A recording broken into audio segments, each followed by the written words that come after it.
अच्छा, ऊपर तो ये थियोरेटिकल क्वेश्चन है, नीचे ये देख लेते हैं, है ना।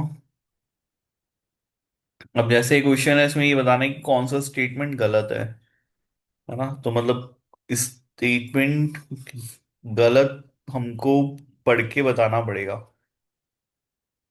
क्या लिखा है इसमें, देखें एक बार। Auditing standards are laws which must be follow during the audit. सही है क्या स्टेटमेंट? No sir.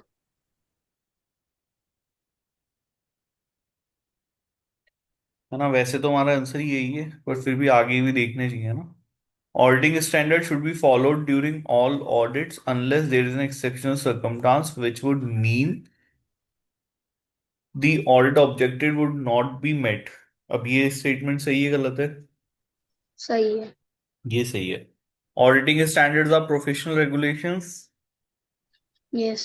ये भी ठीक है। Auditing standard may be different in different countries even though using। ऐसा तो बाकी सारे स्टेटमेंट तो सही है यहाँ पे। The only statement which is incorrect, which is false, is A। Next question क्या है? Which of the following are reason for the audit profession issuing standards? अच्छा, क्या रीजंस है कि हमने हमारे प्रोफेशन में स्टैंडर्ड इशू करे? कंसिस्टेंसी के लिए, यस। ब्यूरोक्रेसी के लिए, है ना। कंसिस्टेंसी तो जरूरी है, इसीलिए स्टैंडर्ड इशू करें। ये तो गलत नहीं है ना, तो सही है। Yes sir. हम्म।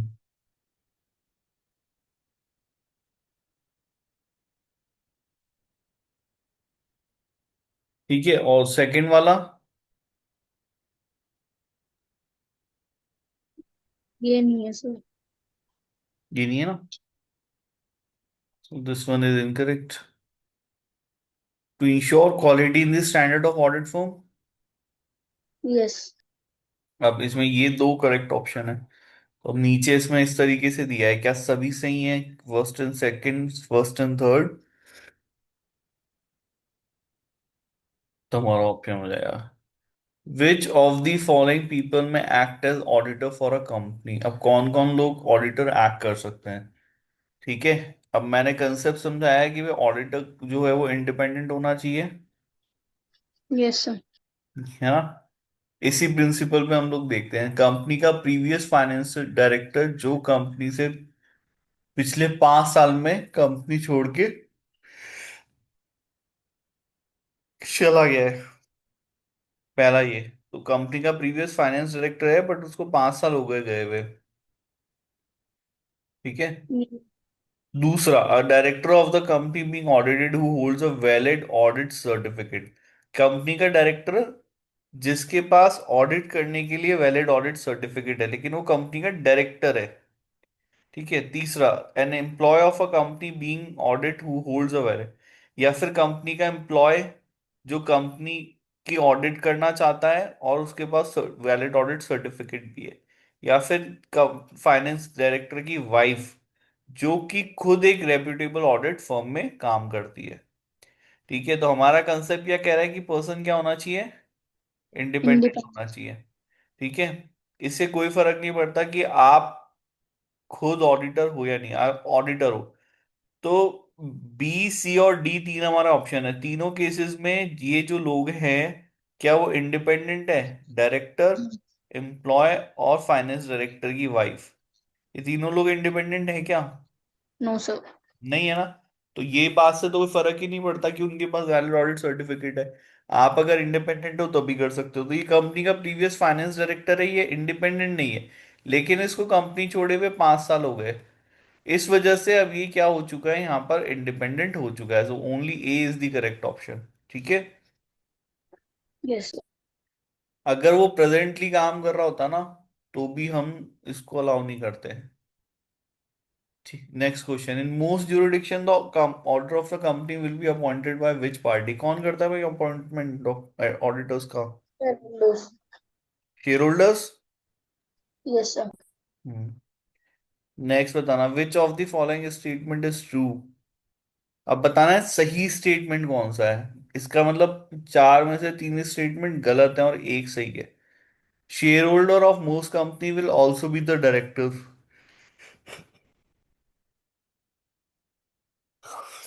ये एक स्टेटमेंट है ना।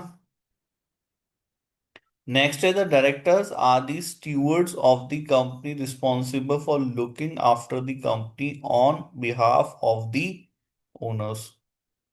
ठीक है। फिर देखा है director will always have a vested interest in the company doing well because they own share in the company they work for.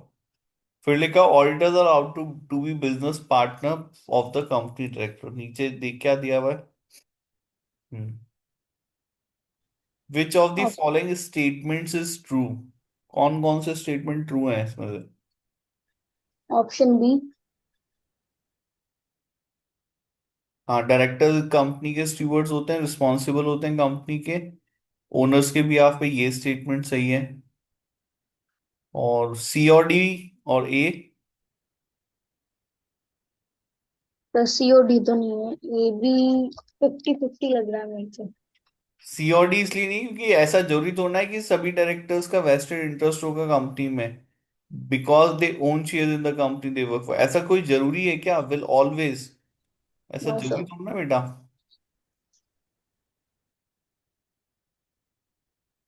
Directors तो एम्प्लॉय भी हो सकते हैं ना कंपनी के। Yes sir. आप ऑडिटर्स को अलाउ करोगे कंपनी के डायरेक्टर्स में। No. Hmm.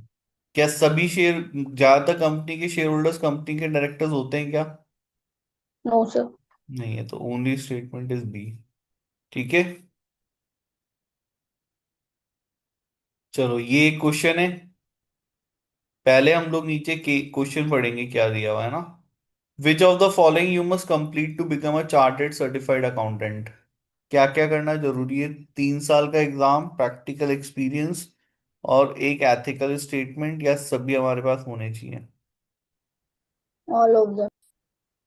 All of them. तीन यस। साल का एग्जाम भी देना पड़ता है हमको, प्रैक्टिकल एक्सपीरियंस भी चाहिए, एथिकल असेसमेंट भी करना पड़ेगा ना।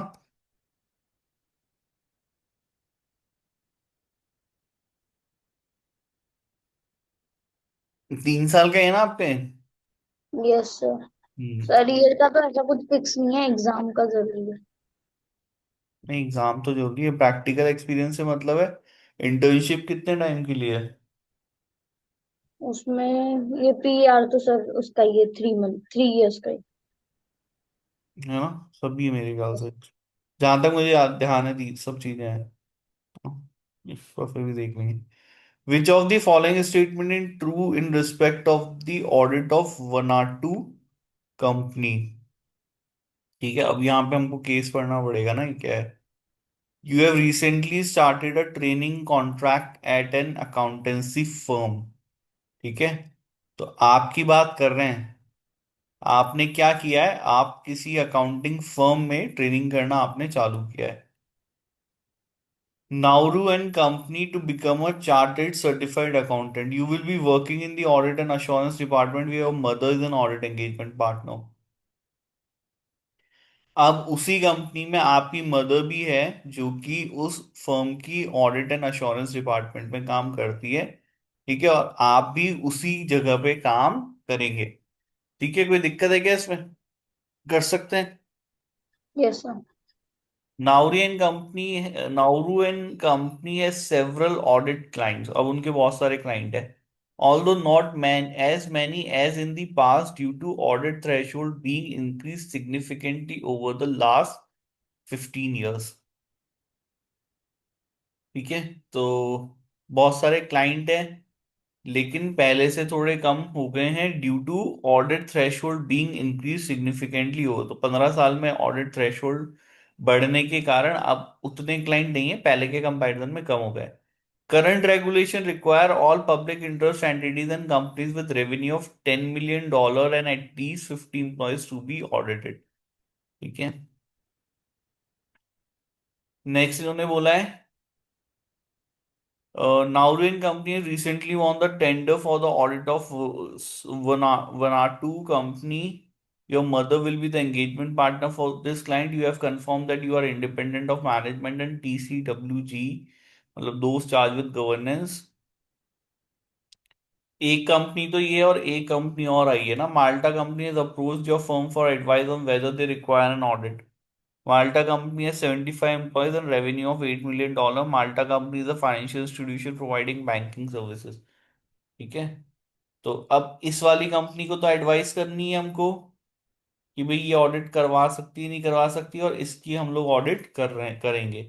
ठीक है। अब इसी के ऊपर इन्होंने क्वेश्चन बेस किए हैं। ठीक है भाई। ऊपर केस समझ में आ गया क्या करना है, यस सर। मतलब क्या हो रहा है। एक इन्होंने सिनेरियो दे दिया है। अब इस सिनेरियो में आपको ये बताना है, पहले इन्होंने पूछा है कि भाई वनाटू कंपनी के लिए कौन सा स्टेटमेंट ट्रू है। You will able to be the member of the audit team as you are independent to the client. ठीक है। You will be able to be a member of the audit team. अब इसमें क्या होगा, कुछ statement हमको सही लगेंगे। ठीक है। और लेकिन हमको पूरे स्टेटमेंट पढ़ना है और उसके बाद अपना आंसर देना है ना। हमको हर स्टेटमेंट हो सकता है सही लगे। You will be able to the audit member to be a member of the audit team as you are a new employee of the firm and have not had you had time to build up any relation which will impact your independence. You will not be able to be a member of the audit team as your mother is the engagement partner. You will not be able to be the member of the audit team as you have no audit experience and therefore you are not competent to perform audit work. अब इसमें से एक statement हमको सही बताना है। नील, 2 minute का time लो, पढ़ो इसको और फिर मुझे जवाब देना है ना। मैं 2 मिनट का टाइम दे रहा हूँ, हर स्टेटमेंट को अच्छे से पढ़ना, फिर इसको सॉल्व करते हैं ना। अब थोड़े से क्वेश्चन डिफिकल्ट है ये। ठीक है। पढ़ रहे हो इसको। Yes sir. पढ़ो उसको एक बार।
डन सर, हो गया क्वेश्चन।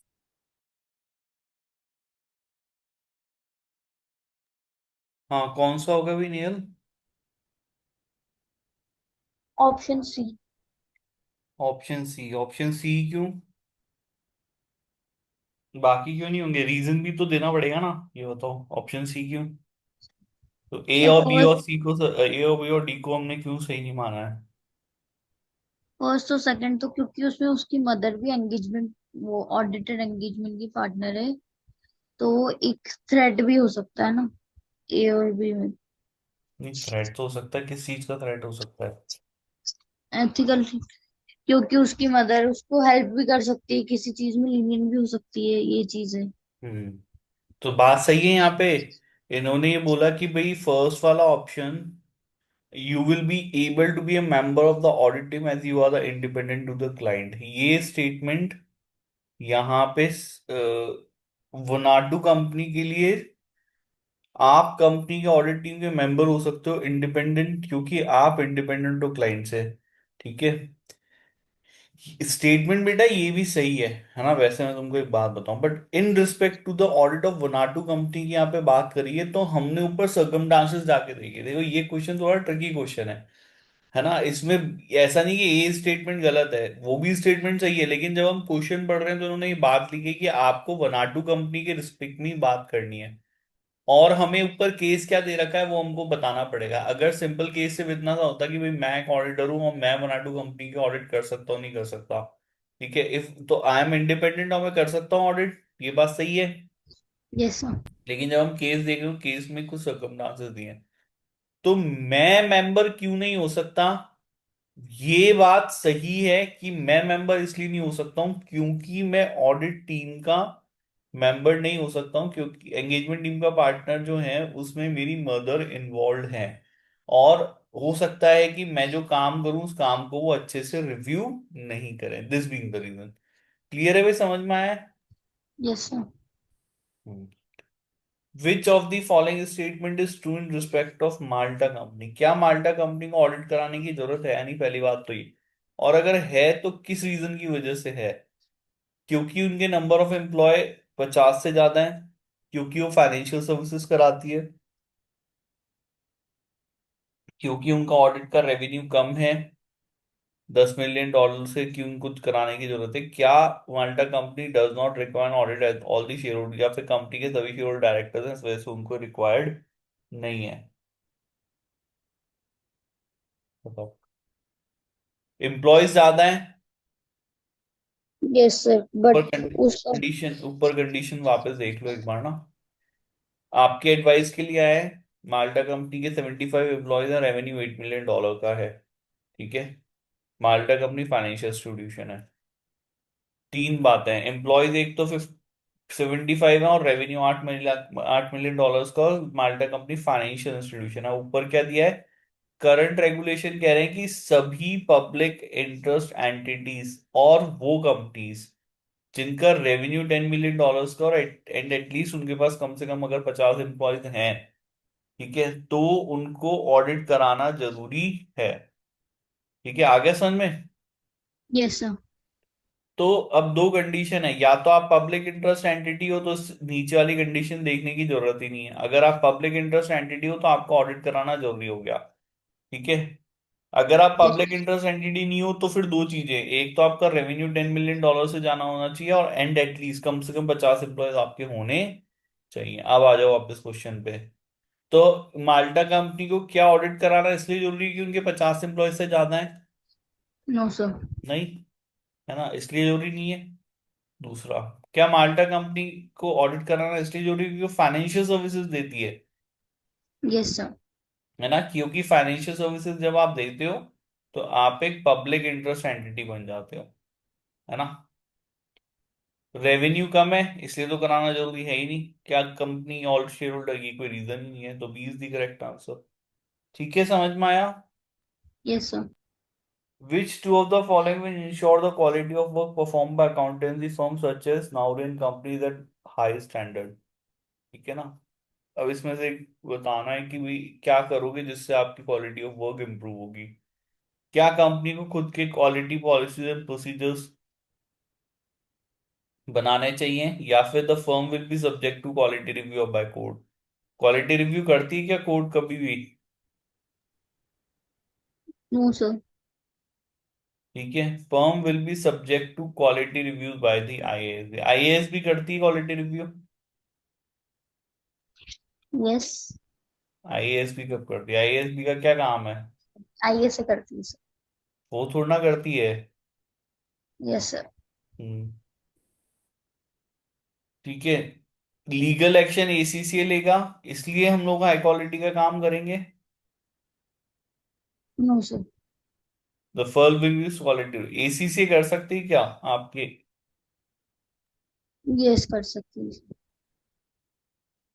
क्वालिटी रिव्यू एसीसी कैसे? हाँ, एसीसी तो कर सकती है ना। Which two of the following, तो दो हमको जवाब देने ना, तो A is the correct and E is the correct, है ना। चलो नेक्स्ट देखिए। Which of the following is not a right of the auditor during appointment. आपके पास क्या अधिकार नहीं है? जनरल मीटिंग्स में बोलना आपका अधिकार है या नहीं है? है सर। ये ना, कंपनी की बुक को एक्सेस करना, रिकॉर्ड्स को एक्सेस करना आपका राइट है या नहीं है? है। रिटर्न रेजोल्यूशन की कॉपी रिसीव करना। है। बोर्ड मीटिंग्स अटेंड करना। No sir. Board meeting attend करने का आपके पास राइट नहीं है ना। Yes sir. तो this is the correct answer. चलो ये चैप्टर अपना कंप्लीट हो गया है ना। यस। नेक्स्ट अब पढ़ेगी कॉर्पोरेट गवर्नेंस, है ना। फ्राइडे, सैटरडे संडे की छुट्टी है। मंडे को पढ़ लेंगे, है ना। मंडे को डेट क्या हो जाएगी अपनी? फर्स्ट में नहीं, सेकंड में। हाँ, तो नेक्स्ट कमिंग वीक में हम लोग corporate governance third chapter complete कर लेंगे, ठीक है भाई। मंडे से होगी ना क्लास। Yes sir. ठीक है, चलो बाय। बाय।